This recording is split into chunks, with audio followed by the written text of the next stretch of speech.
Hey there, you're listening to BD4, where there's no better way to get your Yankees and Knicks analysis.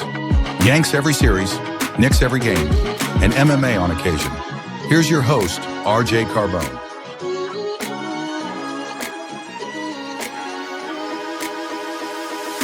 And a high drive into left center field. Stanton's going to watch another one fly. Are you kidding me? DiVincenzo a three. Bang! Bang! Knicks take a Take this chance to apologize to absolutely nobody. At the wall. See ya! See ya! See ya! Mr. Nova. Anthony for three. Bang! That one goes down and the game is tied. Rose, you shook up the world again. I did it again. But God did it, man. I really just had Gonna have to. Brunson running away. Oh my! He has been the best player to put on that uniform. Ball game over. Yankees win. The Yankees win.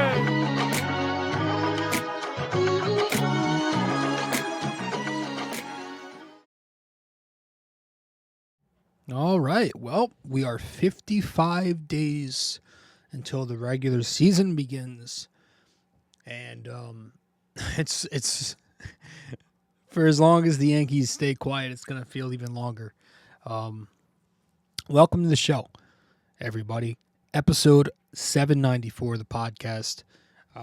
We are talking some more Yankees in this one. And we have a guest who is going to join us in a little bit. He's been on the show before. He's got his own show. Podcaster, content creator. You could find him on social media. Russ Lichti is at NYYankeeDad. He's on Instagram. I believe he's also on Twitter. And he's got a podcast on Apple Podcasts. And it's also available on YouTube. He's going to join us in a little bit to talk Yankees offseason. We're going to get his thoughts because you guys already have gotten my thoughts because you know I'm fucking thrilled. So that's what we're going to do in this show. It's just been a very slow last couple of weeks. And listen, it started out as an offseason that was looking like a really good pivot from Juan Soto. And not to say that it's been a terrible offseason. I think as it stands right now, it's been fine. But again, I look at it as incomplete, right? Just I can't really give it a true evaluation until I know what they're going to do next. And they're at this weird point where, like, because they're so financially strapped, the New York Yankees, right? So they're at this point where they keep missing out on decent talent or better alternatives than LeMahieu, Cabrera, Peraza, because they're so hell-bent on clearing Stroman's money first to assure they'll be below the tax. That's where they're at right now. They're just waiting. And because they're waiting and waiting, they're missing out on these targets.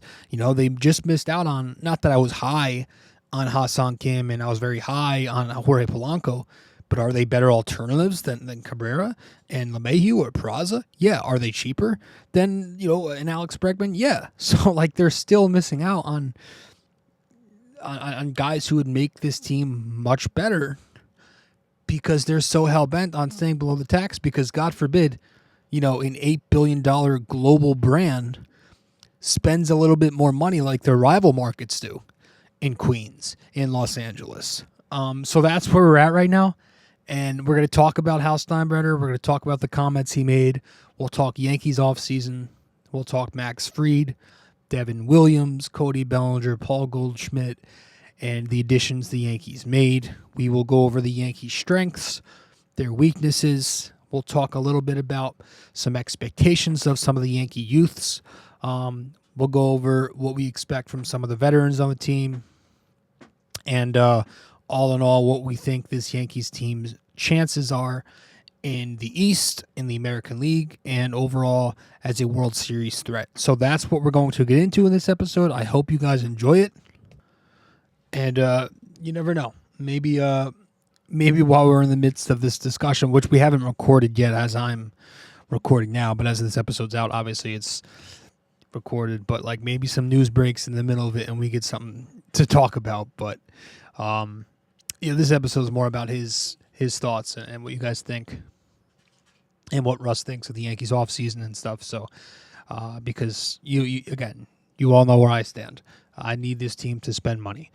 It's been such a weird, it's been such a slow offseason, so I'm on I find myself scrolling Twitter a little too much just to find some news, and you come across the opinions of some other Yankees fans, man, and it's nuts. Like, some of it's crazy. Some people are out there. It's like the same people who were anti-Max Fried because of, like, they're worried about how he's going to look in 2032.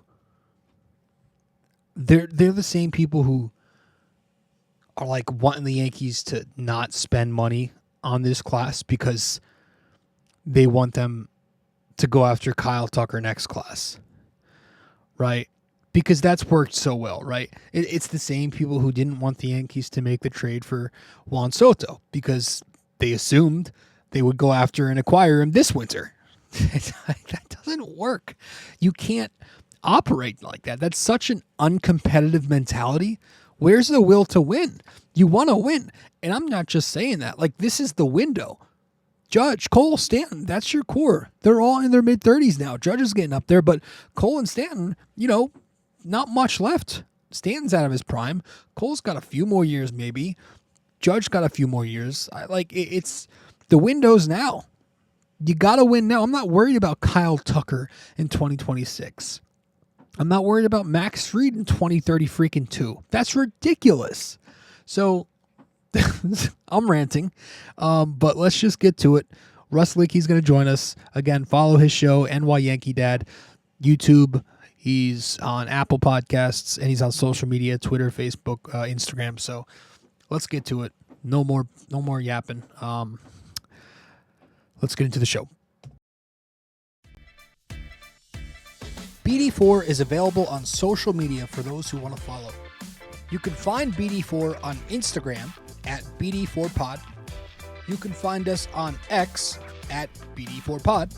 And you can find us on Facebook by simply searching BD4.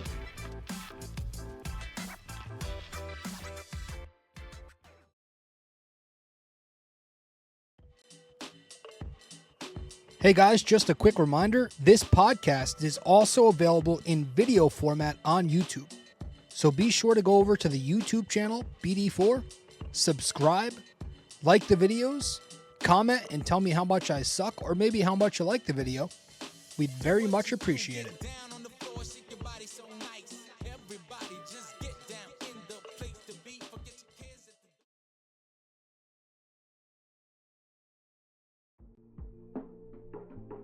Don't have time to sit down and watch a video? You can listen to BD4 on Apple Podcasts and Spotify. Don't forget to give us a 5-star rating and review on Apple Podcasts. And you can also watch the video format on Spotify too.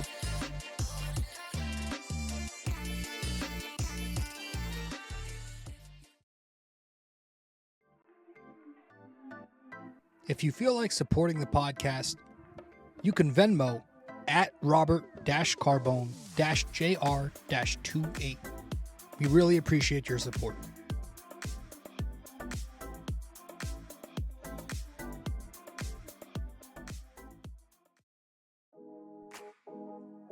Do you enjoy Yankees baseball but are tired of hearing me yap? I have a suggestion for you. Go check out Yankee Crazy Podcast. Greg Gill is a Yankees podcaster on Apple Podcasts and Spotify, and he's now selling merch. Go to yankeecrazy.myshopify.com.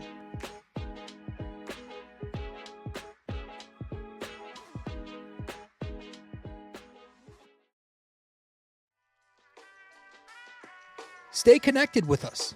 Visit BD4blog.com to explore our blog, tune into our latest podcasts, and follow us on social media. Thank you for being a part of this community.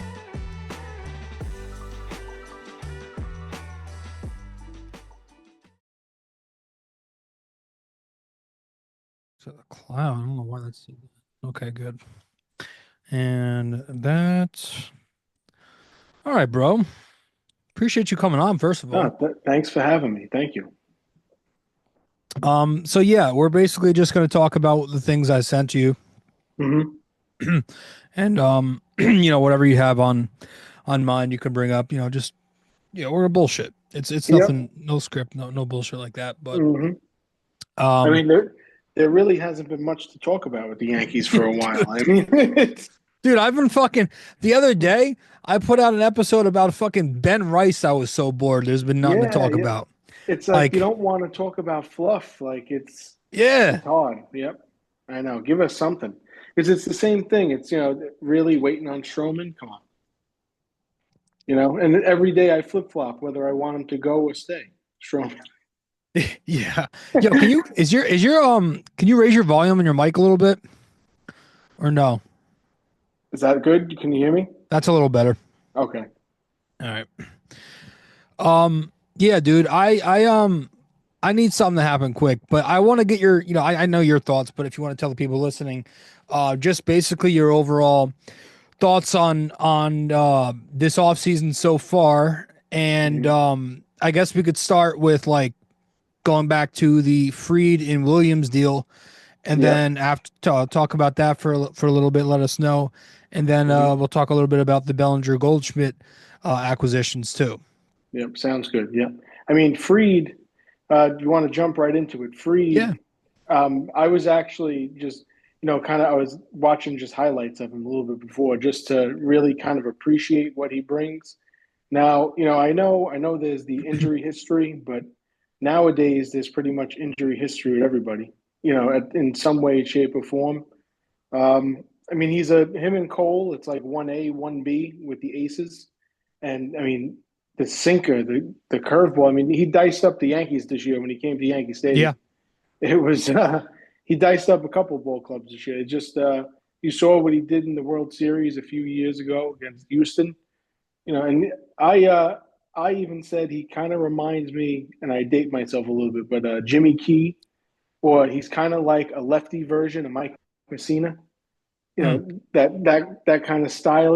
It's finesse, but he comes right at you. Right. You know what I mean? No, I agree. I liked him a lot. I liked that. I believe that was the first signing they made, right? The first deal. Yeah, that was the day after Soto left, right? That was the immediate pivot. Me too, dude. I like him a lot. Like you said, I think he's kind of their second ace. He's got a good resume of being a really good pitcher in this league.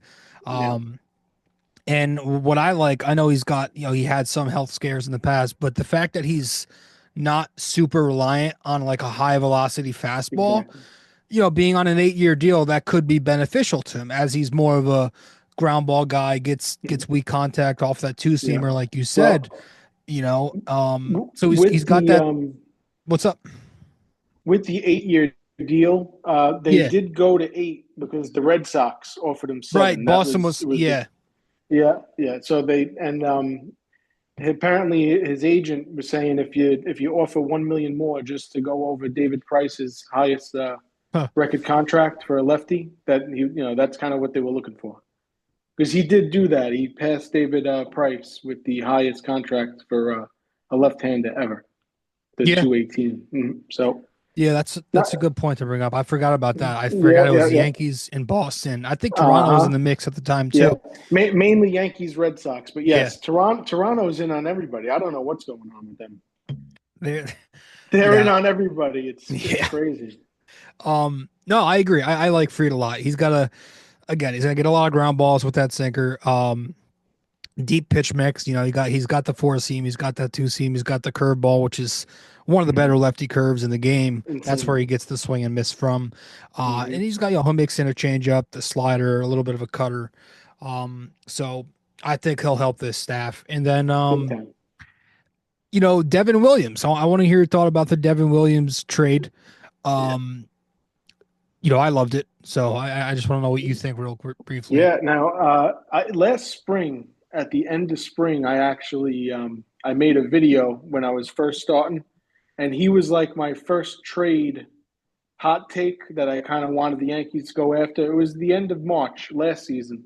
Then they announced the back fractures, and so he missed most of the season with that. And but I mean, MLB Network has him as the highest rated reliever right now. We know he's top two. Him and Class A are basically in a class of their own. Devin Williams, you can arguably say, is better. The numbers, I mean, his career ERA is, what is it, 1.13 something, 1.18? It's insane. I mean, with the improved defense and athleticism that they're preaching, with Fried and Devin Williams, I mean, with already what they have, it's, with pitching wise, you're kind of thinking lights out. I mean, really. I think so, man. I think his like you said, he's got a resume also of being really good. I mean, he's got a sub-2 every year. And he's got such a filthy changeup, man. I've seen some highlights. I follow the Pitching Ninja on Instagram. Yeah. They post a lot of good stuff of Fried and Williams, man. Mm-hmm. Well, I mean, that stuff is nasty. So there's a lot of content for him. I mean, really, that stuff is pure filth. Do you think he's going to close or set up? I think he's going to close. Yeah. I do, because I mean, they haven't really talked about it, but you would think that they'd want Weaver to go back into that high leverage role. Yeah. I mean, I'm just assuming that. I mean, knowing you have two closers, but I think Williams, when you're making that trade, I think Williams is here to close the door. I mean, we saw Weaver could do it, but I think they're going to use Weaver more in that high leverage. Yeah. Not a setup man role, but high leverage role. Yeah, I think he'll also be a guy who goes back to pitching, inning and a half if he needs to, a couple more outs. Yeah. So and they'll have Williams be the closer guy, which I think makes the most sense, being that he gets a lot of swing and miss, and you can have Weaver back in his natural role. Yeah, exactly. So I think the pitching was addressed very much, and it's going to be considerably improved. The lineup is interesting. The lineup is very interesting. They went out and they get Cody Bellinger first, and then a few weeks later or something, they go out and get Paul Goldschmidt. So I want to hear your thoughts on those two deals. Well, I'm a big fan of Cody Bellinger.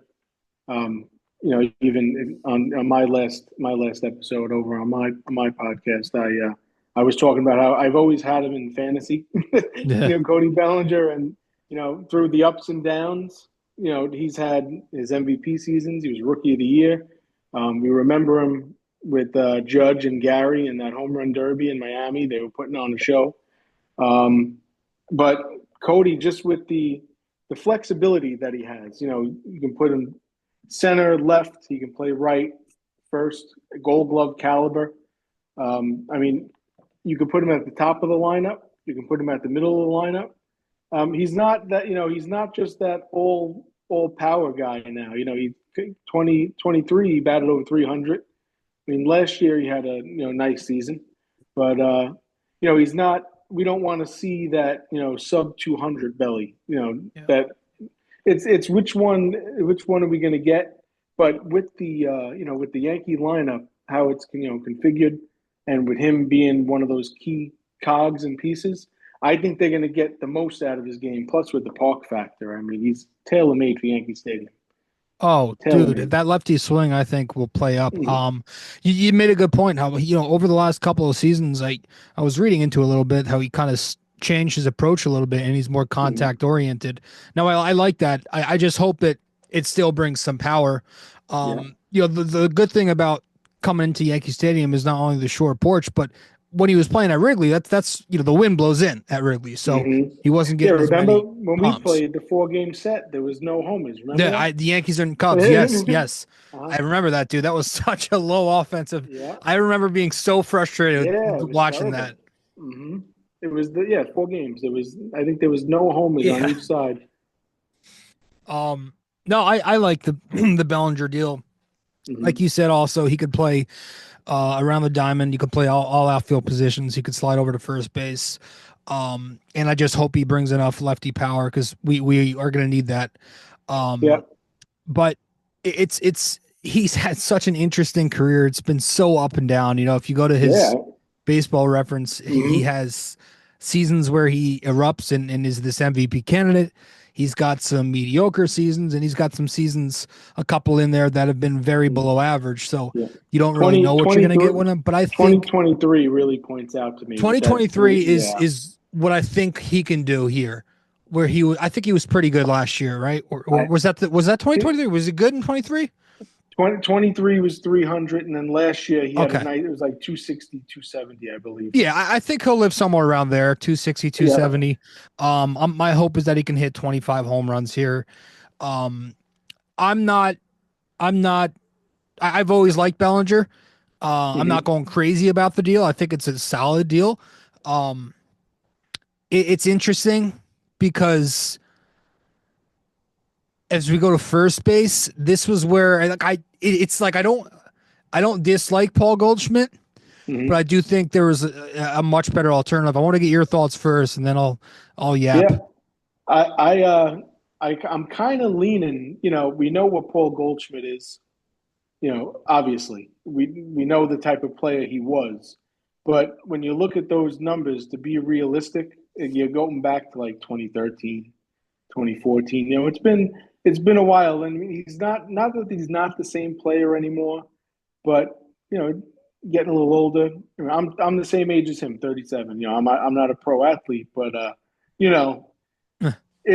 not the same Paul Goldschmidt. But like you said, with the alternatives, you had the Christian Walkers. Pete Alonso is still out there, and I mean, I would have loved Pete Alonso. Dude, you talked me into it. You talked me into it. I would have loved Pete Alonso. I did not want him at first, and then you mentioned it, and I was, you know what? I kind of talked myself into it. Like Paul Goldschmidt, they post every game. Pencil in 155 plus games. Now Goldschmidt, same thing. That's one thing I always give him. Yep. And you kind of the 2020 COVID season kind of just scratched that out. He had like his 6 home runs, and it looked just like it was a season that he was working on his swing. But 2019 and 21, he had his 30 homers, 100 RBI season. So, but like you're saying, it's a few years ago that kind of hoping that they can kind of reach back a little bit. Not that he had a down year last year, but in the beginning of the season, it was pretty rough for Goldie, and he finished strong. He did. He had a good second half. The presence alone.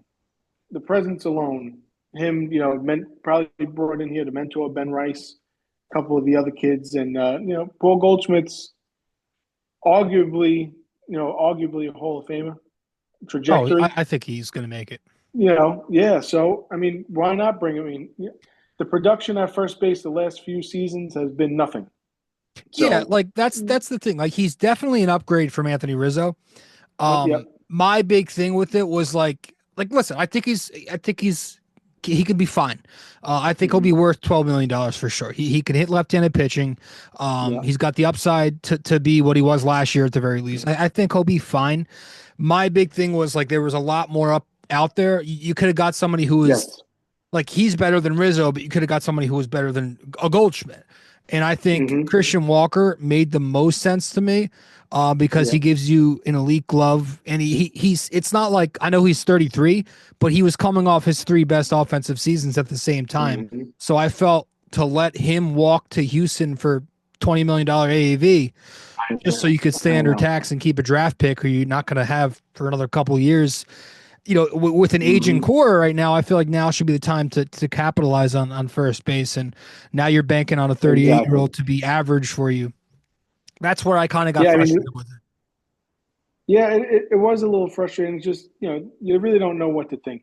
I mean, honestly, it's like, what is he going to be, still productive, or is it going to be, a completely washed Paul Goldschmidt? Because we've seen guys like Donaldson. That was a disaster. I think that kind of just scarred a lot of our, mindsets towards. I mean, Goldie's probably going to be one of the least of our worries, realistically. Yeah. Throughout the season, and for that contract, the 1 year, $12 million, the contract itself is fine. Yeah. If it's a disaster, by May they'll move off of it. Right. I have no problem with Paul Goldschmidt in the contract itself. But the locker room presence of him, I think, is going to help too. And he's got postseason experience. Ben Rice. Exactly. So, and former MVP. Yep. Gold Glove winner, Silver Slugger winner. I mean, the guy was a machine. I mean, yeah, it was a few years ago, but could he still have some left in it? We'll find out.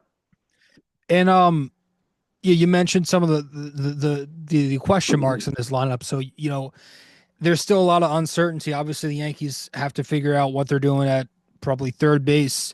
There's just you look at the lineup 1 to 9. There is still a lot of ifs. Mm-hmm. There's not really a lock to hit at like an all-star caliber level outside of Aaron Judge. We don't even know where's that batting power going to leadoff. come from. Mm-hmm. I don't know, man. It's just there's so many. This guy could do this, but he could also be this. Yes. Yeah, I mean, going to who's batting leadoff. Booney was on WFAN. He was saying it could be Jazz. They want it to be Jason Dominguez, but do you really want to throw Dominguez into the fire right away? Yeah.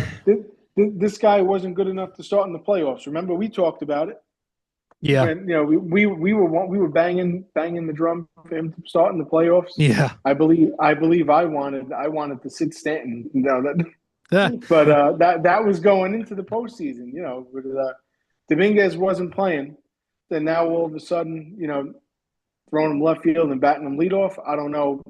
I would ease him into the leadoff spot. I wouldn't, throw him right into the leadoff spot. Yeah, you don't want it to be like a Volpe type of thing where they put him at leadoff and he kind of pressed, and then they put him back down the order. He gets hot. They put him at leadoff again, and he got cold again. Exactly. You just don't jump around till these guys establish themselves first and maybe get a little more comfortable against major league pitching to do something like that.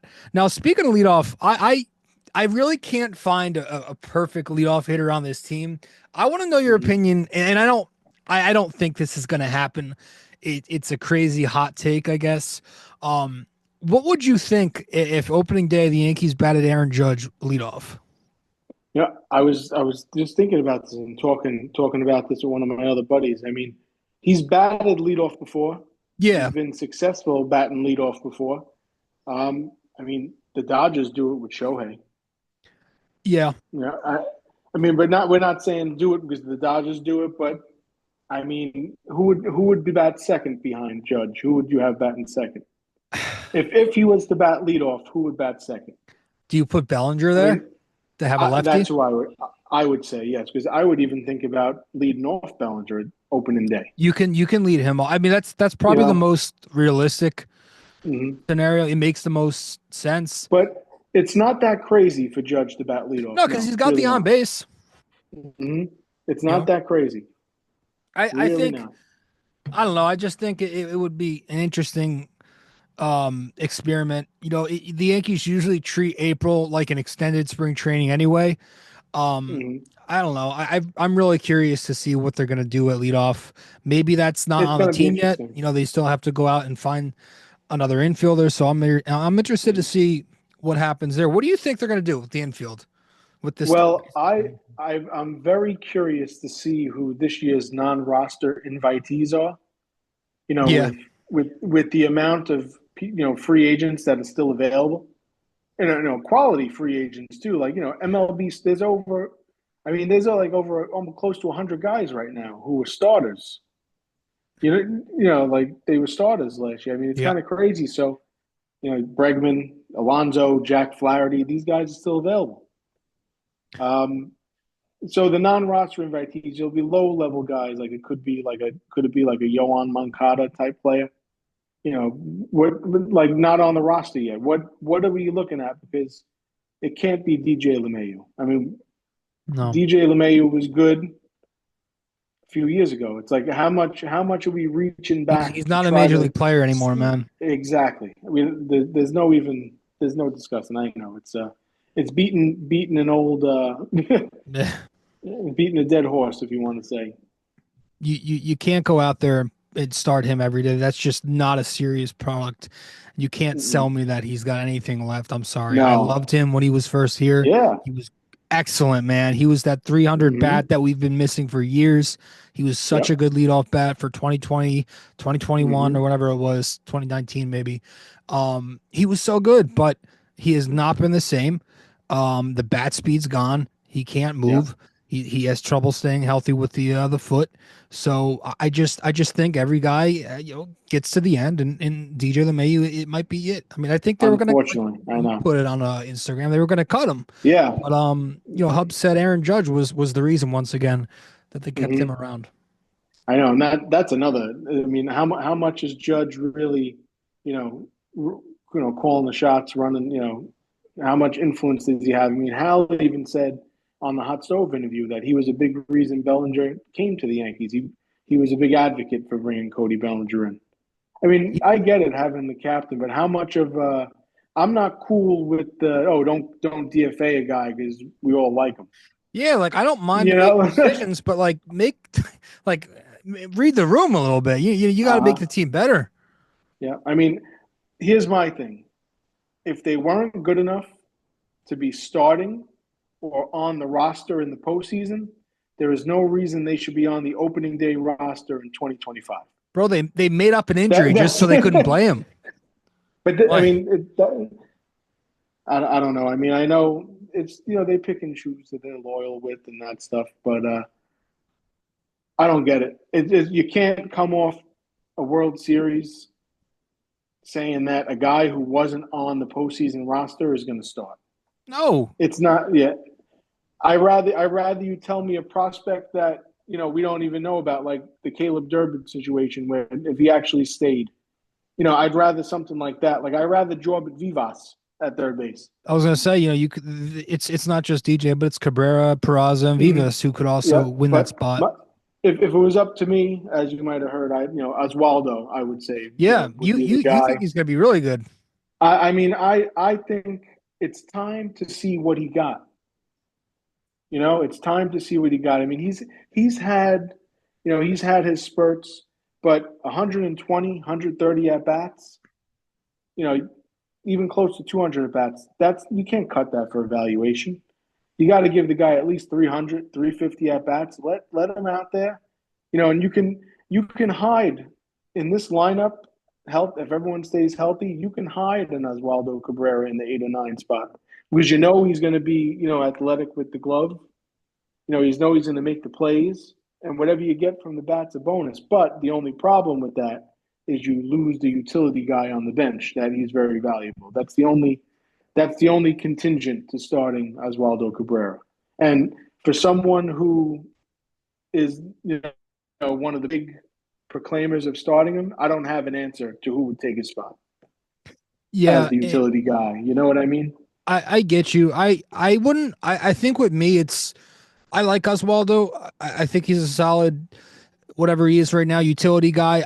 I wouldn't mind him as an everyday starter if 1 to 8 wasn't as questionable as it is. Like if they had more of a proven lineup, or just a lineup that you knew was gonna live up to their upside, I would be fine with it. I find myself questioning a lot of guys, so like I really need them to go out there and get somebody. I don't know how high they're willing to go over the fourth tax. Yeah. The Bregman thing is interesting. I think I think they're at 302 now, right? so. They're at 302. So they're yeah. what they're doing is basically they're just waiting to find a partner for Stroman, so they can clear some room and then make their move. I think, but in the process of doing that, they're missing out on some guys. Yes, they are missing out on guys, but even the Mark Leiter situation, he was the first guy to go to arbitration. They haven't settled yet. No, Mark Leiter and the Yankees, and now you would think for someone who's fighting for close to $3 million, they'd probably rather him not. That's $3 million that could be flexible now. I mean, could he be included in the trade? A guy like Mark Leiter, that's a good idea. Hamilton. You know what I mean? I think to get somebody to eat a lot of Stroman, you might have to add like a prospect, like a decent prospect, like a pot sweetener. But I think it's important to clear that money. I don't see a value in keeping him. You can find a depth arm for a lot less, for a much better value. You can find somebody who can be just as productive for a lot less than 18 and a half. Oh, exactly. I mean, look at Toronto. They just gave Scherzer 15 and a half. Yeah. You can argue that an acquisition for them of Marcus Stroman would have been a better acquisition. Right. Even with that vesting option that he has for the 140 innings for 26. Yeah. I mean, I think that's what's really holding it It's up. the vesting option, And right? what's even more sick is that we're talking about the Yankees being held up by a vesting option. That's what I was telling you, man. This shit's crazy. Like, we shouldn't have to be in this situation when we're talking about trying to clear money to go over the tax when you got the Dodgers, who just won the World Series, spending $80 million more than you. Like, and I know it's not all about payroll. Like, payroll doesn't win championships and all that, but like, at the end of the day, you should be going out to try to improve your team the best way possible. And if you're sitting on billions and billions of dollars and millions in revenue like the Yankees are, they just brought in what, 700 and like, spend it. They spend less than half of revenue on payroll, and that's not really a good look for a team that says they're trying to win a World Series. Exactly. I mean, to me, I mean, right off the bat, talking about third baseman and guys that could potentially bat leadoff for this team. There's a guy who was a thorn in our side for many years who's available, Alex Bregman. You know, you can put him at third, you can bat leadoff, problem solved. I would love him here, man. I really would. Yeah, I think. I mean, the only question to me, it makes too much sense. It makes too much sense. Because I think there's some. I think there's some. Sorry to cut you off. There's some, like, the people that don't want him here. I think there's a valid. Like, he's probably going to make north of 200, unless he gets that. You mentioned that it might, his value might deplete a little bit, and he might get that 2-year deal. But, like, I think the only thing I'm worried about with Bregman is that he's a pull heavy hitter, and left field in Yankee Stadium is one of the bigger ones in baseball. Other than that, dude, I'm all for giving him the money, because you're paying for the front half of that contract. Even if it's a bigger deal, you're paying for the front half. But you did mention that it could go down to 1 or 2 years, so I was curious to hear that. Yeah, well, I would want to try to get him somehow, because I think Boston is quietly, trying to get Alex Bregman. Cora been talking Bregs up for a long time. He's in 20 starts in Fenway. I wrote it down. He had it was an OPS. It was like 1.24 OPS in Fenway Park. He has the highest OPS in Fenway Park history as a visiting player. Alex Bregman beat, and Frank Robinson's right underneath him. So this is what we're talking about here. So Boston's on the come up. I always think with Theo Epstein back with them, it's only fitting because it's been too long. I think the rivalry is going to start like really stirring up again this year.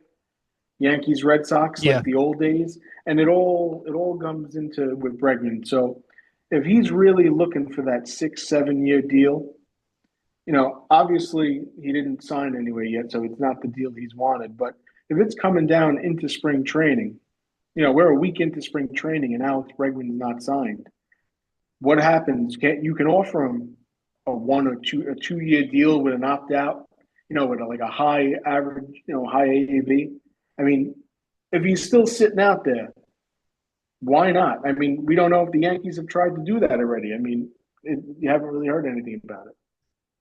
Yeah, I think if it gets to a point where the Dodgers keep adding and you just keep looking at them where like they just keep getting better, just spend a little more than you might want to, man. It's like you had to overpay a little bit for Fried.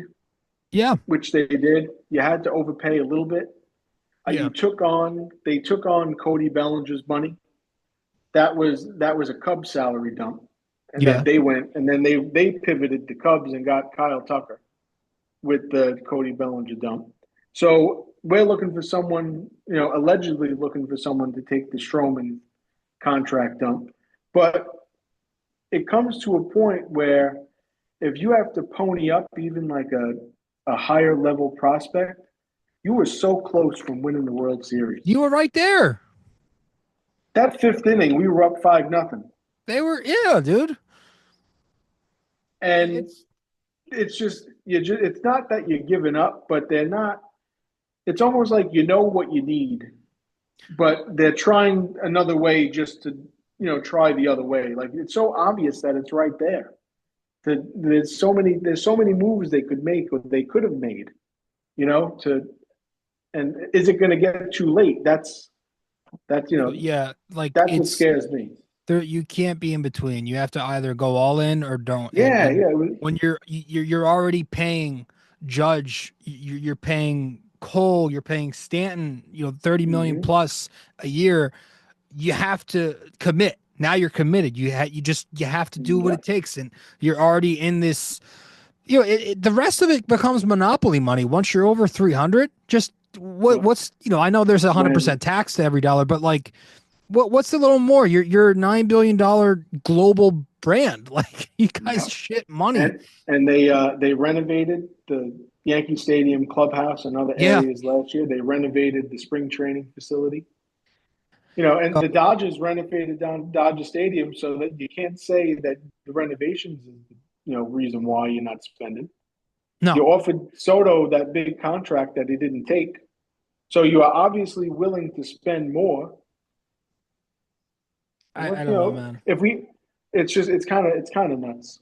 To me, it's kind of nuts because it's how serious are you? It's like, yeah, we're serious, but right, nah, not that serious. Before we move on, I have a couple of other small things I want to get your opinion on. Okay.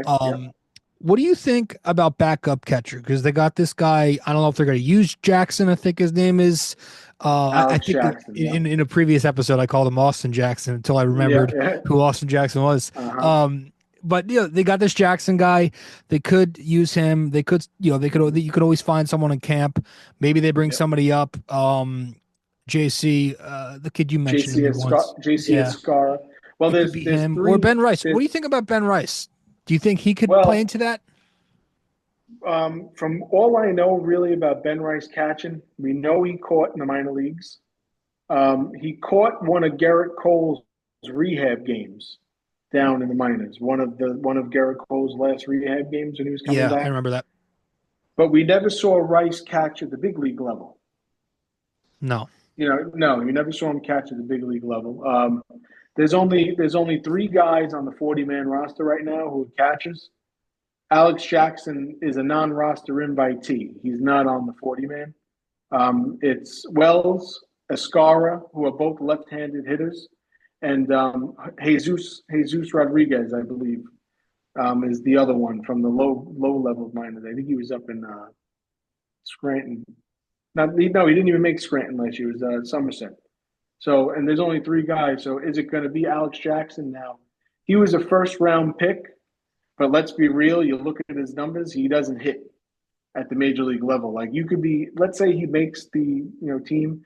You're looking at like a younger Austin Hedges. A real just a glove guy, good with the framing, good receiving. But if he hits 200, you'll be lucky. Right. Like Higgy's bat, like he'd be like a Kyle Higgy-Shioka, just worse, offensively, just based off of his track record. And I would give Escara a shot. Escara has a little more flexibility. You play a little first, a little outfield. Okay. They said he could even play third, not that well, but he can play third. He won the Dominican Republic equivalent to the batting title in the Dominican League this year. And the Yankees didn't prohibit him to play in the playoffs, which is could be telling, right? That he might be in the plans. So, and he can really hit. The kid can mash. It's just I think he's going to go into his age 30 season next year. Yeah, and he hasn't. So why not give him a shot? Yeah, I mean, in backup catchers, you don't need them to rake. You just need them to be a good catcher. Yeah. So. It's just, how serious are they with the split? Do you want two left-handed hitting catchers? That's the thing. Yeah, you they're probably want to the same righty. player. Yeah, they're kind of the same player too. I mean, Wells is looked at as a masher. Escara, it's kind of a mirror image player. Lefty reliever. I think this is getting interesting. It was reported like maybe a month ago now that they were looking at either Hill or Chafin, and you really haven't heard much about the relief market with the Yankees since. No. What do you think is going to go down? Like I said, I'm curious who these non-roster invitees are. Yeah. because there's going to be some interesting names on there. Like guys who, they weren't signed yet. They're going to look familiar. Some of these names, and we'll see. I mean, could it be a trade? It's just they haven't done anything. The last move was they had the Dom Smith minor league move. Yeah. The international free agents, the international signings. Yeah. That was they had that big one, the kid Manny Cedeno. Yeah, the Dominican kid, 16-year-old. Mm-hmm. But I don't know. There's no left-handed reliever on the 40-man. I mean, I think I would really like. I don't get it. The more I look at Chafin, I really like, and I appreciate everything Tim Hill gave the Yankees last year. Yes. I've been like studying a lot of Chafin this offseason and watching some of it. He's got a filthy fucking slider. He can get a lot of strikeouts with that pitch, and I think that would be a perfect addition. Yep. And especially with the guy like Lasagna returning, who can be your ground ball guy. You bring in Chafin, who gets more strikeout into that bullpen, which they needed that last year. I think that'd be a good guy to spend some money on. Yeah, no, and it would be a veteran presence in the bullpen yes. too. I mean, why not? Why not? I mean, we've seen him last year with the Tigers in the playoffs. He's intense. And he has the big handlebar on. Yeah, I joked he looks like fucking Ben Franklin. Yeah. But yeah, no, it's he kind of resembles, I don't know if you remember Rod Beck. Rod Beck, he was on the Red Sox and Cubs back in the day. Kind of he was a righty, but they looked exactly the same. Yeah. Same type of,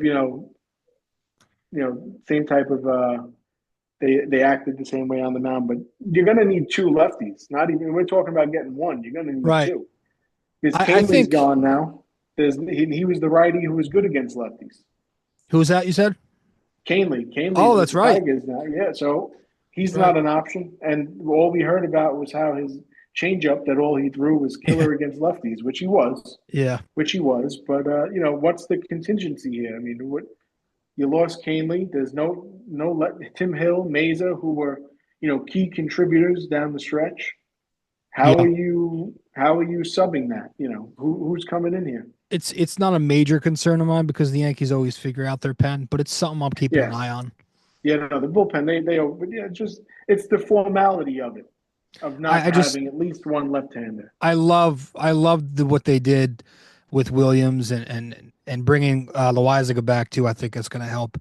And I'm looking at a guy like Jake Cousins as somebody who I'm so high on Jake Cousins. I think he's got really good stuff. Yeah, no, he's definitely filthy. I mean, we saw what he can do. It's just the main thing is with everybody, just like Hal was saying with the Dodgers, just you got to stay healthy. You got to stay healthy. Health is key. I mean, the way it is now, you kind of just got to preserve the players throughout the season. So in October, everyone can just turn it up like Giancarlo did. Right. That's the plan, And I think that's part of the reason Cousins struggled a little bit in October is because they kind of rushed him back from that pec injury. But there's a lot of guys who really have the potential. They're just never healthy. It's like Efros. I really like Efros' slider and his arm angle. Loizaga, I love the hard two-seamer that can get a lot of ground balls. Ian Hamilton can throw 99 at you. He's got the Slombio pitch. Never healthy. That's the problem. If they just none of them are healthy, and that's the thing. If they're healthy, I think it's by far the best relieving core in baseball. But there's so much, like, you just gotta hope they stay healthy. And I think a couple of key guys, we mentioned one a little bit at the top of the show, who I think could really fly under the radar here this year is one, the guy they got from the Trevino deal and Fernando Cruz, and then two, if they bring Leiter back. I think those two guys, give them a full offseason under Matt Blake, give them a fresh start this upcoming season. I think they have stuff. They both got excellent splitters that can really contribute. You give Matt Blake these two guys, work on their pitch mix a little bit outside the splitter, get them to add a little bit of something else. It's going to really help contribute to this team. I have one name. He's a deep sleeper for the Yanks. He was the Somerset closer last year, and he was pretty good. Eric Reiselman. Okay. It's just one of those guys keep an eye on. So you know a lot more about the farm than I do. I'm not. I know a little bit. I like to know what's going on. Not like the old days. I used to read the double A You and know a triple A lot box more about the scores. farm than I do. Well, I like to know the farm system. So like when you see guys get traded, I like to kind of know what we Yeah. traded away. But just he's a name to look out for that. You don't really. He's not on the 40 man, but No. Eric Reiselman. Eric Reiselman. He was the closer last year, you said? For Somerset. All right. Just a name that could be we might be seeing at some point, maybe. Now, speaking of pitching, I want to bounce back to the rotation. Mm-hmm. What are your overall thoughts on how this rotation will perform this year? Maybe touch a little bit about Cole, Rodon, Heel, Schmidt. Mm-hmm. Yeah, well, I don't know if you've heard my take with Cole. I think Cole is going to have a bounce back, Cy Young type-ish season. I think it's going to just be one of those years where he's really going to unload, basically what he has left in the tank. It really depends on how much of the residual of the injury he had. He kind of looked like towards the end and even throughout the playoffs that he was back to normal. Yeah. And with Fried now, Carlos Rodon is only going to get better because now you can put Rodon, third, fourth in the rotation. He could be your game 4 guy now. Yeah. So everything will just help him out. Clark has the ability to be an ace. We've seen that if he could stay healthy. We have Luis Heel, the rookie of the year. We saw what he could do. The 17 starts with one run or less. Sick. And no one even knew who he was in spring training. Let's be honest. No, it depends on health, as always. Right. I always go back to health. But what's going to be, what's going to be the rotation? Is it going to be Cole, Fried, Rodon? Would you put Clark in the 3? I would love to stagger. I'm always a proponent of staggering left and right. Me too. Yeah. I would put Rodon as 4. Yeah. And Slide I would Heel. put Schmidt 3. Oh, I like that better. Wow. That's cool. I would, because here's my thinking. Now, I like to think eccentric with baseball. Give Clark Schmidt a little bit of, kind of let him beat on his chest a little bit, give him that confidence that you are good enough to be an ace. If I was Matt Blake, this is what I would tell him. You have the stuff to be an ace. You could carry this rotation. It's just there's 2 problems. You get hurt all the time, and you can't pitch into the 6th inning. Yeah. Which that problem has to be solved, because for Clark Schmidt to be a number 3, he needs to be able to step in, because a number 3 will make him be the stopper. You know what I'm saying? So yeah, I think part of that is I would elevate him to that role. They like to always talk about lanes. Elevate Clark Schmidt into that role, because then Luis Heel, coming off the rookie of the year, you put him as the 5th starter. Not that he's chilling back there. You use it as a weapon, right? Because our 5th starter on another team could be their number 2, arguably their ace. Could be the He's 1 on number 5. Yeah. And There's we saw depth, how electric he is. There is some depth here. Yeah. And then the teams would have to deal with Heel and Cole and Fried back to back. I think it's got nasty potential. And you mentioned with Schmidt, he's got all the potential in the world. It's just getting deeper into games. And I think part of that is because his stuff is so filthy. It moves so much. Well, he doesn't throw anything straight. When you have a lot of strikeouts, that means you throw a lot of pitches. Yeah. And he got more strikeouts last year. He got that was one of the passes that he never really got a ton of. And I always thought that was curious, because he's got really good stuff. It moves a ton. And last year, before he went down, he was racking up some strikeouts and getting a lot more chase and swing and miss. Yeah, he pitched probably a little less than half a season worth of baseball. Yeah. But that ERA was under 3. Yeah. The numbers don't lie. Good against the Royals. Yeah, the numbers don't lie. I would like to elevate him to that. That I think 3. That's a good idea. Have Cole, Fried, Schmidt, Rodon, and Heel. Just because, and like you said, I like to stagger the lefties too. I never like lefties back to back in a rotation, Do you unless think? you have like three of them. Do you think that the free deal was like? Do you think it means Cole is hurt and they're letting on a little? They're not letting on as much as we know. Do you think it had anything to do with concern about Garrett Cole staying healthy?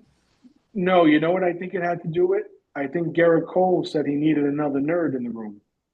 Another pitching nerd, and I mean that with Yep. I mean that with not to, with all due respect, because we know how Garrett pitches. Garrett's very intellectual and Oh yeah. into all that.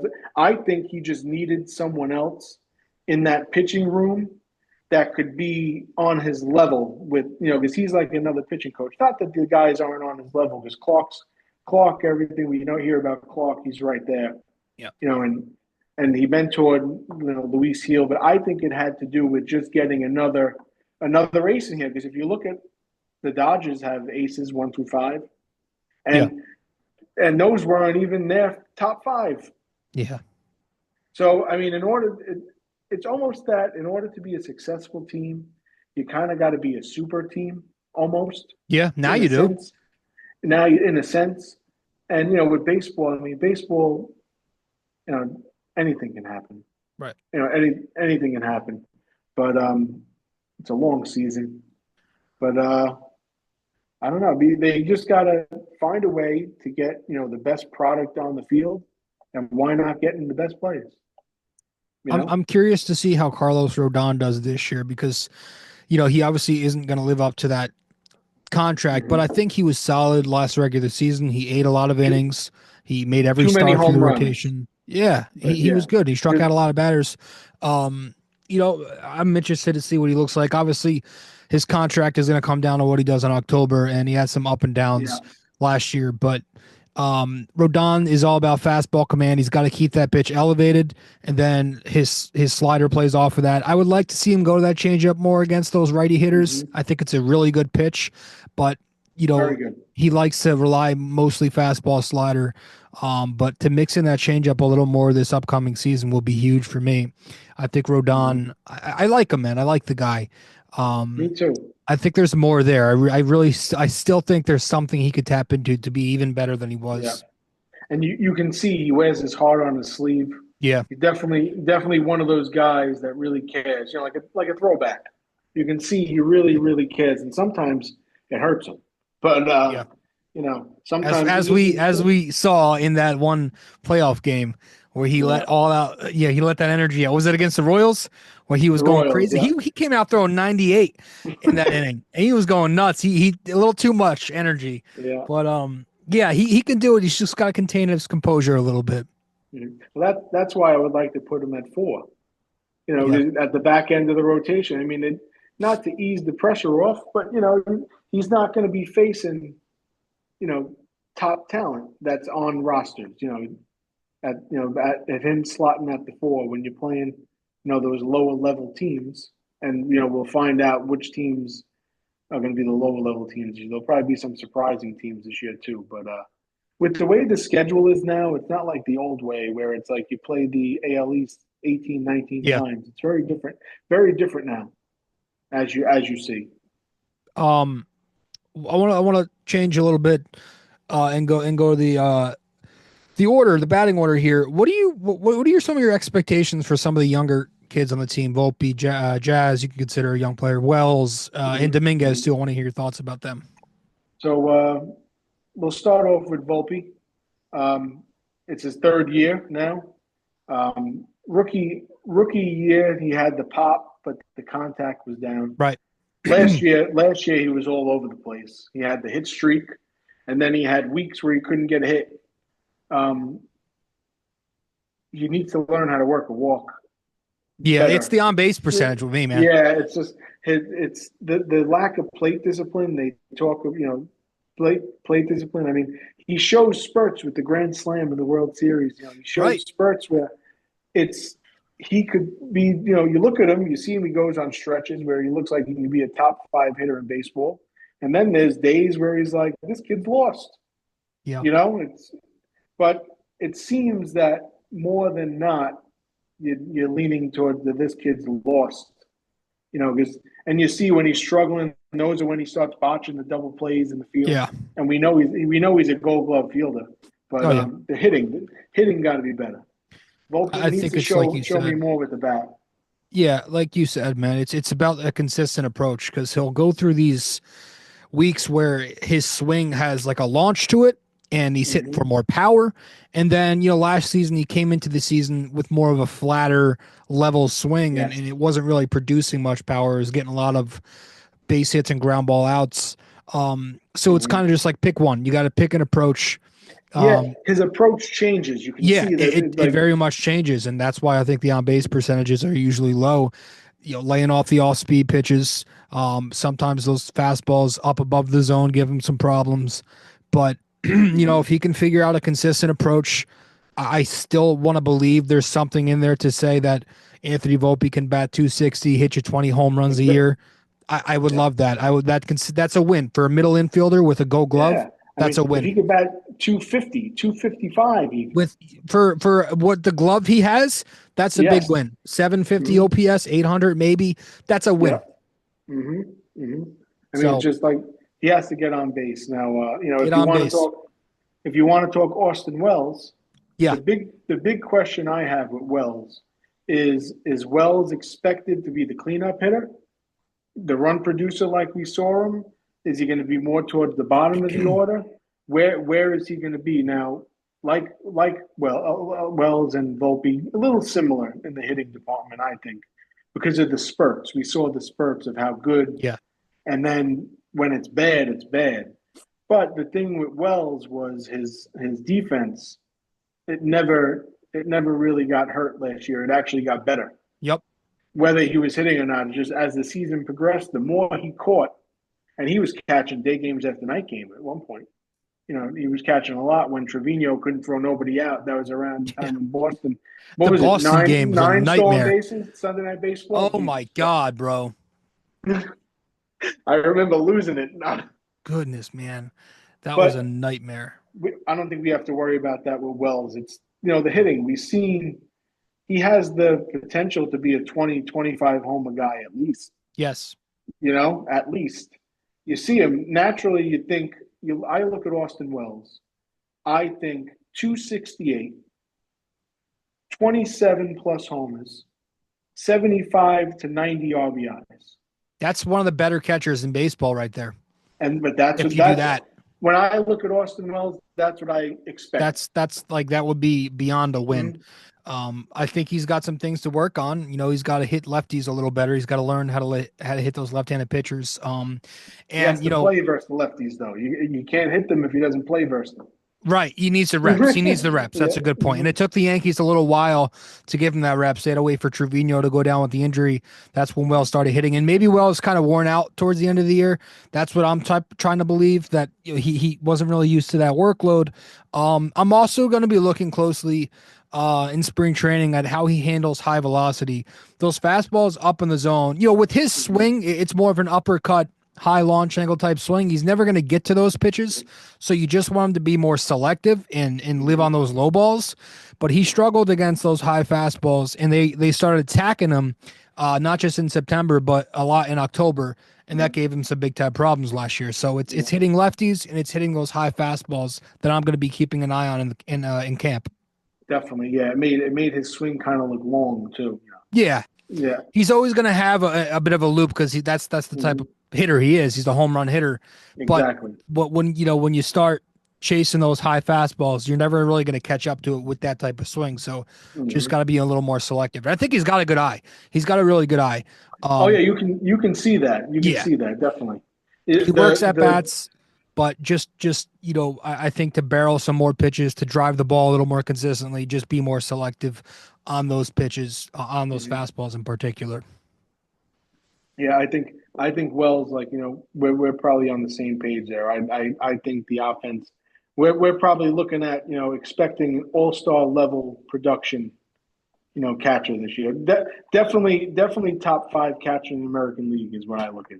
Yeah, and numbers wise, you always got to temper expectations with catchers because it's a considerable drop off from position players. But I think he'll be one of the top hitters and catchers at some point, as long as he continues to. I definitely agree with that. Yeah, definitely agree with that. I'm very interested.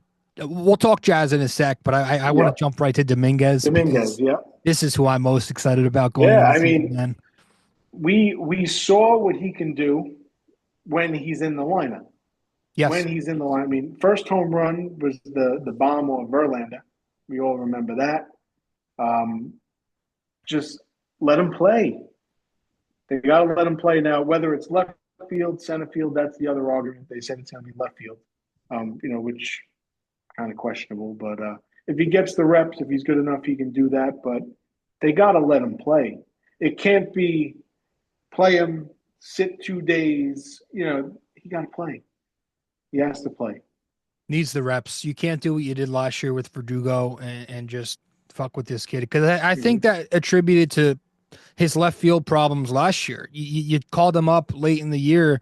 You threw him in one of the tougher left fields in baseball, and you said, hey, catch a fly ball. You got to make reads at the major league level. I get that. But I think last year was more of a fluke, circumstantial thing than it is more of reality. I think he'll be fine as an outfielder. I do wish he was in center field. That way he could be not only in his natural spot, but surrounded by Gold Glove outfielders and Judge and Bellinger. But we'll see how this works. You can't baby him. You got to give him reps in left field. Yeah, it reminds me kind of the whole lineup configuration this year. Just to jump off Dominguez a little bit, but it still has to do with him. The lineup configuration is kind of like the old. To me, it reminds me of the old way.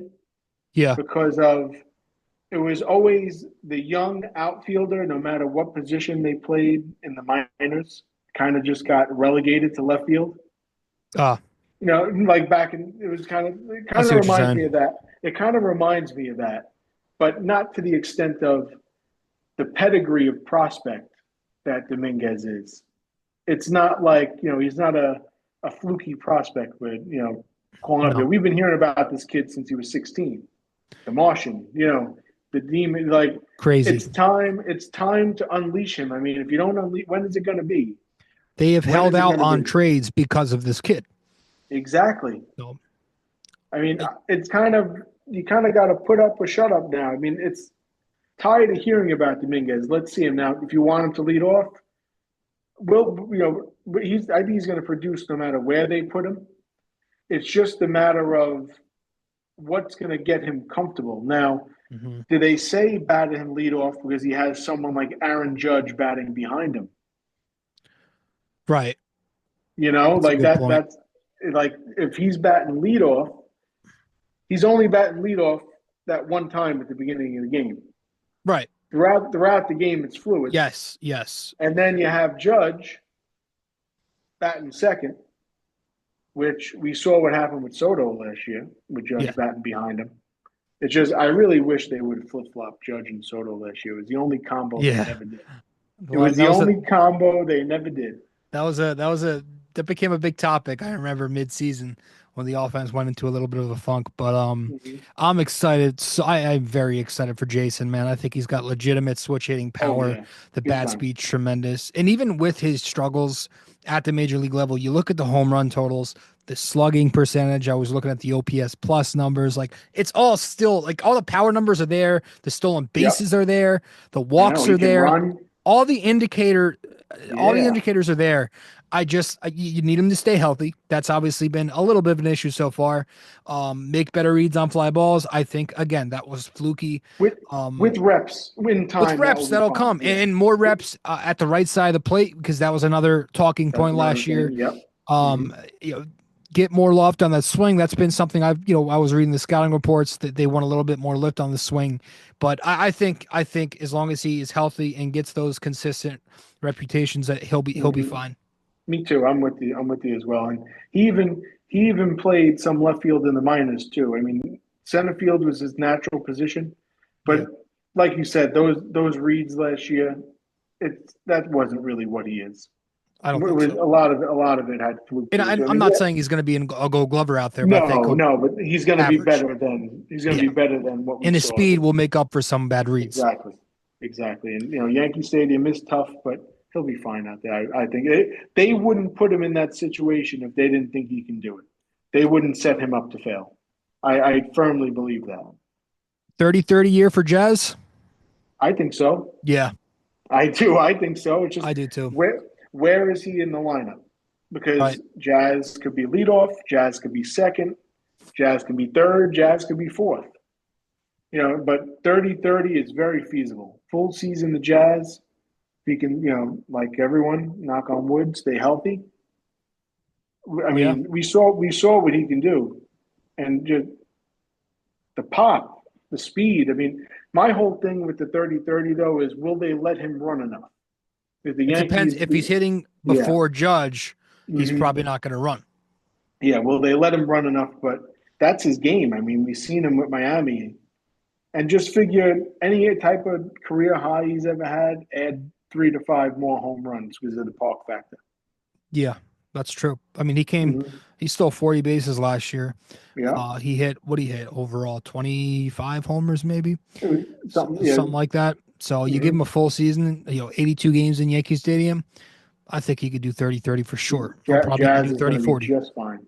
Yeah, Jazz is going to be just fine. And I just, his approach is swing happy. So I don't know if that's the thing about him leading off. It's not only are they going to take away some stolen bases if he leads off, but like it's the swing. He's a freelance. Kind of reminds me of the approach that Miguel Andujar had, where he's just similar. If he can get bat to ball, he's going to try and do it. He'll strike out a lot more, and that's interesting to me regarding Jazz at leadoff. I would love him hitting lower in the order, lower half, 6, as long as a run producing spot. A run producing spot. Yeah. That's something he could do. That's where I prefer him. But I agree with you. I think he could do a 30-30 year for sure. Yeah, definitely. Just, I worry about him in some big spots. He's not the greatest 2-strike hitter with that approach. That's in the postseason. We saw him struggle. He had some moments in the World Series, but I think I'll have a good regular season at the very least. Yeah, I think so. I mean, just the full season too, and it's all dependent on the consistency of where these guys are in the lineup. Because Booney was preaching that too. What he wants to find that that lineup that he can gel with, because he doesn't really want to do the righty lefty for leadoff and moving guys around. Right. I mean, we saw last year they didn't move the guys around that much. The lineup was pretty much fluid. And, throughout the season, it was Soto and Judge carrying. But with this year, find the spots for the guys and let it go. They got to do it early, though. They can't let it become a problem. They can't let anything become a problem. Yeah. Again, like I said, they're going to treat April as they usually do. It's going to be more of an experimental month.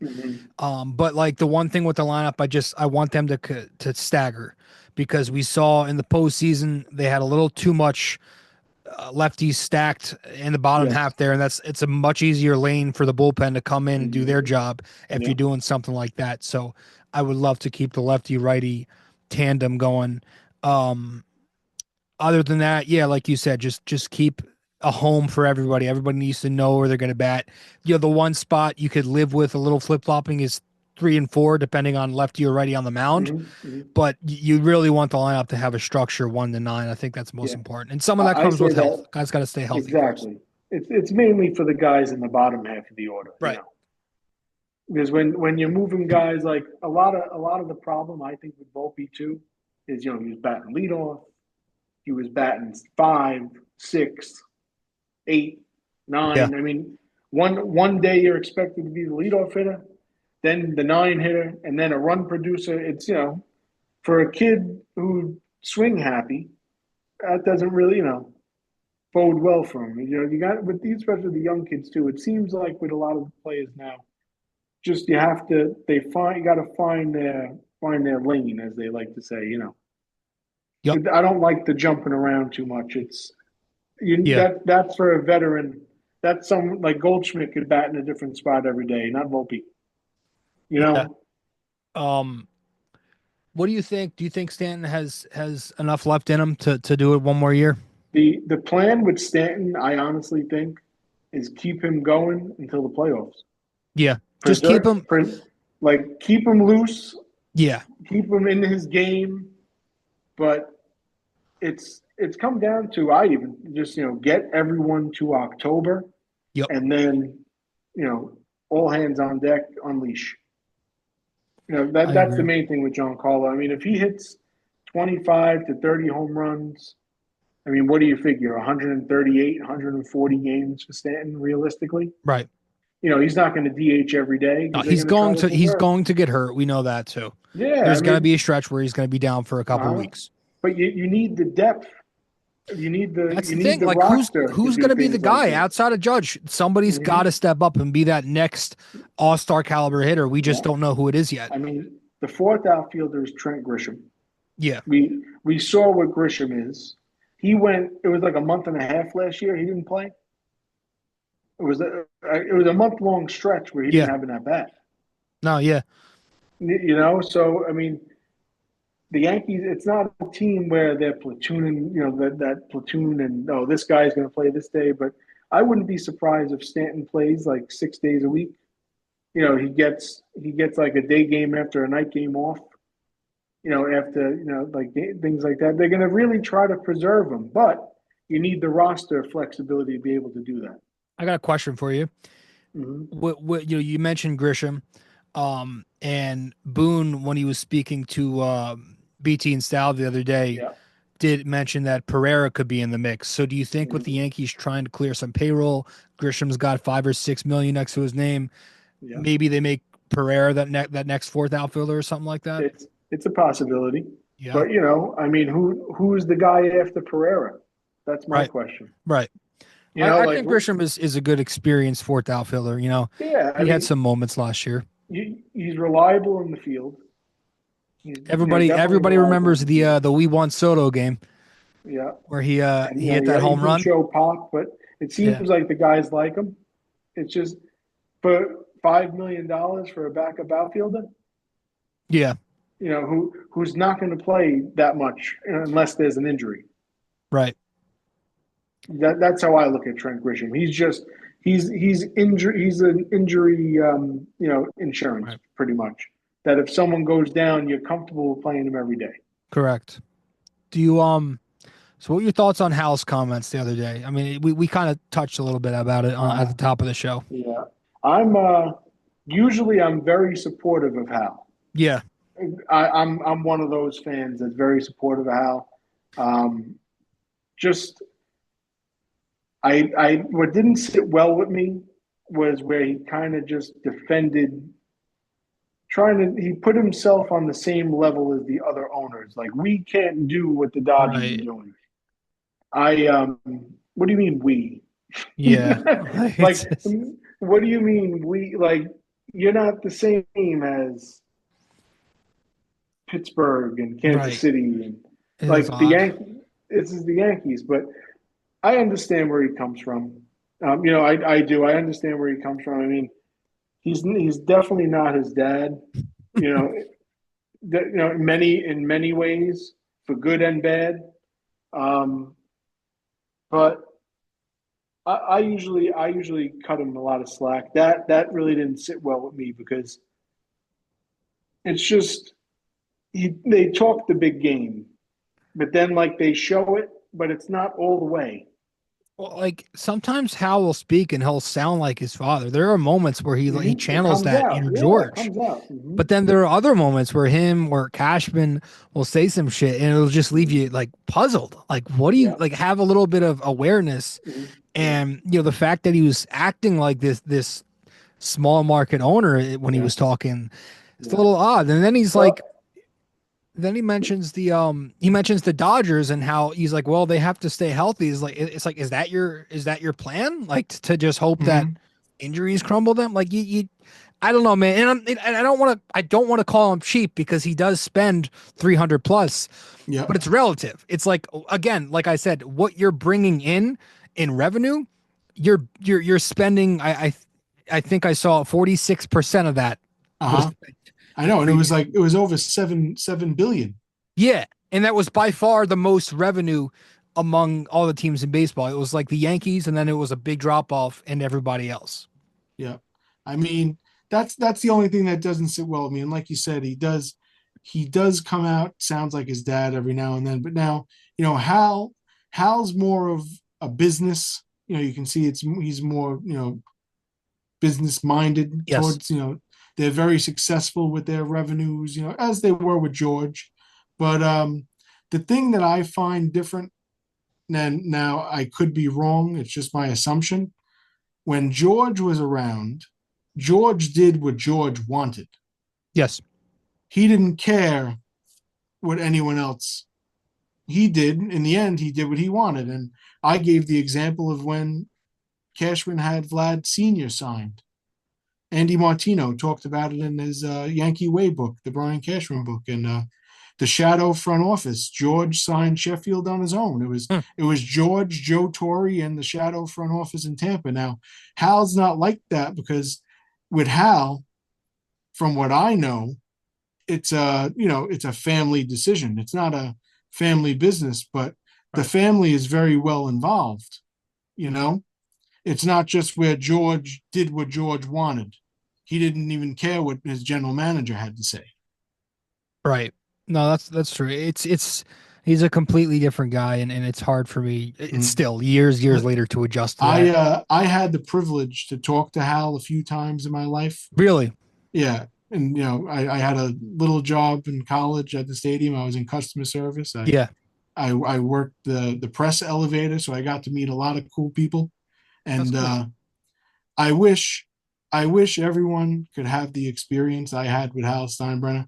I don't want to feel like a fanboy. No. If you meet somebody, I get it. That dude, a lot of people, people are a little too hard on him. Yeah. It's more of a Cashman thing at the end of the day. I think Cashman deserves the flack he gets. Yes. The most. I'm with you on that. Yes.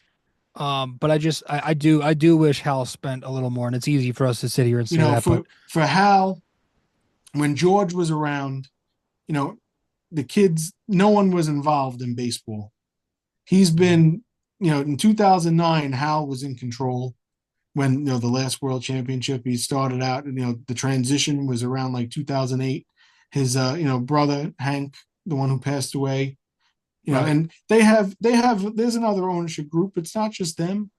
They own just a percentage of it. They're the general, managing partner. There's other silent owner, Yeah. And Hal, it's treated as it's a group effort, and you hear them. It's everything. Even Boone was talking about it when BT and Sal. It's everyone's on board. It's a whole. It's not like the old days. George did what George wanted. Now it's a little different, and they make a lot of money, so they're very tactical with how they do everything. I think that's a good way to put it. Tactical. Yeah, but I just say, and I'll say it again, the Yankee fans should be a little easier on Hal. He's a really he knows what he's doing. Yeah, I don't think Yankees fans are ever going to be easy on anybody, but I know that's how we are. But speaking of, what are to wrap it up here? Your final expectations heading into the season? Do you think they can win the East? Do you think they can win the American League? Do you think they can win the World Series? What do you think of this Yankees team? I think they're definitely, I'll say, a top 3 team in the American League, arguably the number 1 team. Okay. I touched on it earlier with the rivalry being renewed. Boston scares me. Really?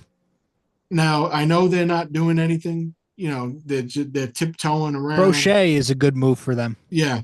I watched that documentary on Netflix, The Comeback. Oh, you watched that shit? I can't. I don't know why I did it. I had nightmares.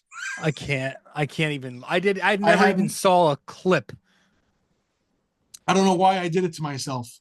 But now I think that, there's going to be, I have this feeling just that there's going to be this rivalry renewed, and I just have this nightmare of Crochet just shutting us down. Oh, God. Because, with the lefty problem. But if Boston somehow gets Alonso or Bregman, then we'll really have to worry. Yeah. But right now, with the way last season played out and all the talent in the American League that jumped to the National League, how could you not say the Yankees are the class of the American League and the division? I think the American League got weaker a little bit. Yeah, Yeah. a lot of dudes left to go to the National League is more stacked now than ever. I mean, you still have the teams. I mean, the Royals could give the Yankees some problems. If the Orioles can get their act together, they can be dangerous. They lost a lot of pitching. Yeah, they lost a lot, but I mean that the Japanese pitcher Sugano, we don't know what he's going to be, and you know how the Yankees do against guys they never seen before. Yeah. But they're not familiar with. But it's going to be interesting. There's going to be a surprise team that's going to be good. But you look at on paper who's really doing what the Yankees did this offseason. I think in the American League. No, yeah. I mean, I think, my opinion, I'm going to be honest, man. I think the Yankees are going to win the American League East. I think there's a very good chance they win the American League. If we're talking World Series championship, I am not there. I need to see one more impact move. Yeah. I can't get there. Just seeing what the Dodgers are doing. And again, it's not, on paper, it's completely different sometimes, and anything could happen in baseball. But damn, man, I need one more, and it'll make this offseason from solid to really fucking good. I just need that one more move, and then I'm there with World Series talk. Even a trade, like I discussed a few weeks ago, like a trade for like a Willie Castro, someone like that, Luis Rengifo, similar players like that. I mean, you can even try to see with the Diamondbacks, there's players like Eugenio Suarez, like they're, if you want to get creative, but it's something. They need some type of one more move. What do you think? Because his name was mentioned months ago before they got Bellinger. What do you think about Nico Horner? Because I know they're trying to unload that $11 million. I mean, I like Nico a lot, but then the predicament. I mean, I would have the predicament. Stroman would have to be in that. You're thinking, yeah, or somewhere in there. It's just where are you putting him? Is he going to play second? Would he be playing second and then Jazz Can he play would third? Stay at third? Because Nico is a shortstop, second baseman. I mean, he's a high contact guy. He would fix the leadoff a little bit. He would fix the leadoff. So I mean, I wouldn't be opposed to Nico Horner. I wouldn't be opposed to it. For me, I would like a third baseman with a little pop. Do you think Donovan's still realistic or no? I just don't see why the Cardinals would trade him. They have to go to the hearing, but I think it'll be figured out. Yeah, that's just. I think we would have to kind of blow them away for a Donovan. I don't want Arenado. I don't know where you stand on Arenado. No, I'm not. I want no part of Nolan Arenado. That's a lot of. Money. I try to just ignore it. I want no part of Nolan Arenado. Yeah, I try to ignore it. You said. Yeah. Yeah. I like that strategy. No, it's just it screams Josh Donaldson to me. Yeah, that's exactly what I was saying, man. The contract, the Cardinals messed up on a contract. Why would we take it? That is a disaster waiting to happen. But with the whole Brendan Donovan thing, yeah. If the Yankees could somehow swing a Brendan Donovan trade, just let me know what the return is for him. Because you think it's going to include like a Jones? I would assume maybe Heel like or Spencer Schmidt. Jones, that Will Warren, Chase Hampton, Jones, Warren, Hampton, and maybe a lower level. Now Oswald Peraza has no more options. He could be a trade candidate if someone's willing to make him a starter. If it's not for us. But for Donovan, what does he have? 3 or 4 more years left on his contract? He's got, I think, 4 years of control. And we know pre-arb and then 3-arb. The Cardinals, I don't know. I don't see the Cardinals moving him. I really don't. Yeah. I just there's not much left. I mean, I was, at the very least, I wasn't huge on Polanco or Kim, but like it's better than what we have in house, and they're cheap. And again, because the my Yankees whole thing with so Kim long, was, what's that? I like Hassan Kim as a player. Yeah, he was he's a really good like singles hitter and a glove, and a great glove. Mm-hmm. Now he had his shoulder injury. They said he's going to be back. What, like May, end of May, June. my whole thing when you signed a guy like Kim, he got, what was it, 2 years, 29 million from Tampa Bay. Yeah. Like the Yankees were never going to give Ha-Seong Kim 29 million. The way they're making it sound, because it doesn't seem like they're going to be throwing contracts out like that. Like I'm over here talking about who are the non-roster invitees. Right. That's the thing, man. That's why I go back to Hal. Like I know you like him, but like it's you're going here, you're going there. We're living on the fence. Yeah. I don't know, man. It's not the Yankee way, but no. What is the Yankee way? Winning. So we guess we just got to wait for the season. Got to win. And again, they got to the World Series. So yeah. you hope that losing Soto wasn't too much of a hit. Can you get back there? Can you do even better? We'll see. That's up for debate. But again, a lot of guys are going to have to break out. You're going to need some rediscovery in Bellinger's bat, or Goldschmidt's going to have to tap into at least what he did last year, which I would like to think. The main thing with Goldie is he's going to have to be consistent. Yeah. He's going to have to be consistent. If he's average, it's a win. Mm-hmm. If he's average, it's a win. He's making $12 million. That's it. And hopefully he helps Ben Rice to be better, because we saw Rice showed signs, and then he showed signs of that he wasn't a big league player, I like Ben Rice. He can hit a fastball. Me too. It's just I would like to see less of those cold stretches that he had. Do you think we see a platoon at one point? Like, say if Goldie's struggling and it's like midsummer, do you think it might be an ease in? I don't think it's going to be a split. No. It's not going to be like a split, but we're going to see someone at first, whether it's Ben Rice or JC Escarra. Belly on day. I'm certain like there will be some days where Stanton sits, maybe Goldie's DH, Bellinger slides the first. Yep. Or it's going to be the season of preserving till the postseason. That's what it's come to. Yeah. So they're going to have the bench. I would have to think the bench would have to be a little more active than it was last year. Yeah, that's another thing they wouldn't hurt to go out and find somebody else who can hit a little bit off the bench. Yeah, no, it wouldn't. It really wouldn't. No, maybe it's Peraza. I like Peraza's glove. He was one of their top prospects because he's got a great glove. The bat never really stood out to me, but we'll see. He's that quadruple A type. In triple A, he tears it up. He tears it up in triple A, and then he shows spurts, but has he really gotten a shot? Same with Cabrera. Same with Cabrera. It's interesting because he's got to figure out this switch hitting thing, if he's just going to go primary lefty or what. But that kind of scares me because you just got to find a consistent approach. Yeah, I always say Waldo, giving Oswaldo the shot first. He had the MVP in Double-A in 2021 with Somerset. And, he had that 1 year he started in left field opening day, but just give him more run.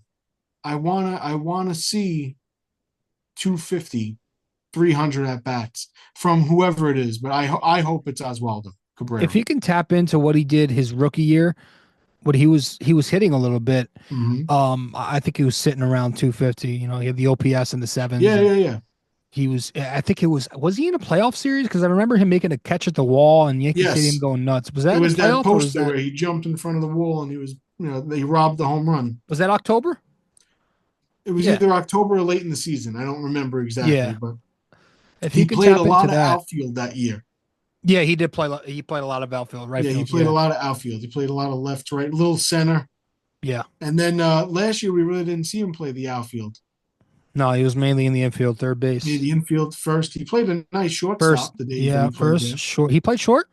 Yeah, played a little short, couple games. Yeah. First base, he played pretty good. I'd let Waldo give Waldo a shot. I mean, if they're not going to bring anybody else in, why not give Oswaldo a shot? It can't be LeMahieu. I really want them to bring somebody in, but if they don't bring somebody in, it has to probably be Oswaldo Cabrera. It can't be LeMahieu. I don't think the Yankees are too high on Peraza, so I was saying, no more options left for him.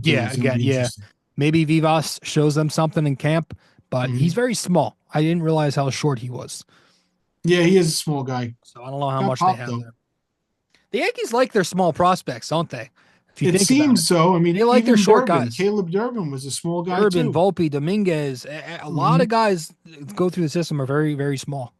Yeah, it's interesting. Yeah. And then But, you have guys like Judge and Jones and Stanton who are yeah, I guess there is that. But hey, man, I appreciate you coming on, dude. Yeah, thank you for having me. Of course, dude. I'm definitely so a pleasure. excited for the season. Me too. As concerned I am as far as expectations go, I am very excited to get to the summer and the spring. I think what are we at now? 13 days till pitchers and catchers? 13 till pitchers and catchers, 55 until opening. Yeah, so. And February 21st was the first spring training game, I believe. Tampa, right? It's Tampa Bay. Yeah. Should be fun. I always get so excited for spring training, and I watch like the first couple of games, then I'm like, all right, I'm ready for the real shit. Yeah, I love spring training. I always watch spring training.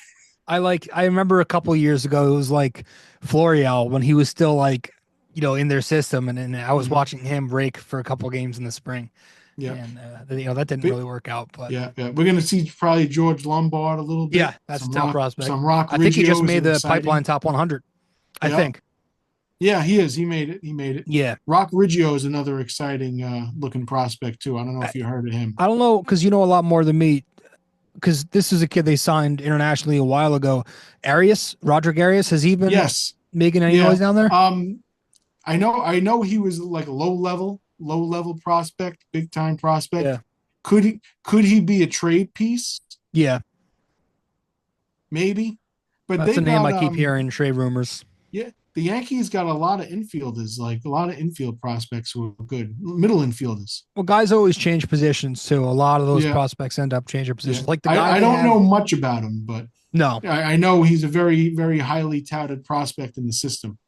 I know. I don't know if you know this, but the reliever they got from Cincy, Cruz, he was a position player in the minors. Originally, right? Or before, maybe it was before he got to the minors, but originally he was a position player. What is he? He's 34. He's older. He's a big dude too. That split is going to be fun. Oh, I'm excited. That's my breakout candidate. Him and Cousins, I think, are going to have really big years. Yeah, it could be. I mean, I could see him coming like sixth inning. Yeah, like seventh inning roll. I mean, they're going to be coming out a lot of different ways with this bullpen, man. These guys. You think Beater plays a role at some point? Beater made the team at opening day last year. Yeah, before he got hurt. in Houston, I remember. He pitched in the possibility. Series. We're gonna see that Scranton shuttle going though. Like I said, April's gonna be their experimental month. So, all right, man. I appreciate it. Yes, it was a lot of fun, RJ. Thank you for having me, man. Always. All right. Well, that was episode 794, where Russ Lichti from NY Yankee Dad on Instagram, Twitter, YouTube, Apple Podcasts joined us to talk the Yankees 2025 offseason and the upcoming 2025 season. Hope you guys enjoyed. This was, I think, it's funny because when I reached out to him, I was like, hey, I would like to have you on for about 15, 20 minutes. And this ended up being, I think, our longest episode in show history. Again, we're almost 800 episodes in. This was an hour and 40. There might have been like one episode where we talked UFC. I had a guest or two on, and we won an hour 40. But if this isn't the longest episode, it's definitely the second longest. So we really, really do appreciate your time, Russ, and thank you for coming on and sharing your thoughts. And again, for anybody who wants to follow him, he's got a much more reasonable and what's a good word? Down-to-earth opinion than I do. And he knows a lot more about the Yankee farm system than I do. So if you want to check out a different perspective on the Yankees, definitely check out NY Yankee Dad on Apple Podcasts, YouTube, and he's also on social, IG, Twitter. Definitely check that out. But yeah, we talked Yankees, talked the offseason, talked about some of the additions they made, what we think is gonna happen this season, expectations, talked a little bit about about some of the individuals on the team, the lineup, the bullpen, the rotation. We talked a lot in this one, so I appreciate you all for sticking through to the end, and that is going to do it for episode 794 of the podcast here. Thank you for tuning in to BD4. I'm your host, RJ Carbone, and I will see you very soon. Well, if you made it this far, that means you listened to or watched the entire episode. Thank you. Just remember to follow, subscribe, download, rate and review, and all that fun stuff to help out the podcast, and I will see you in the next episode of BD4.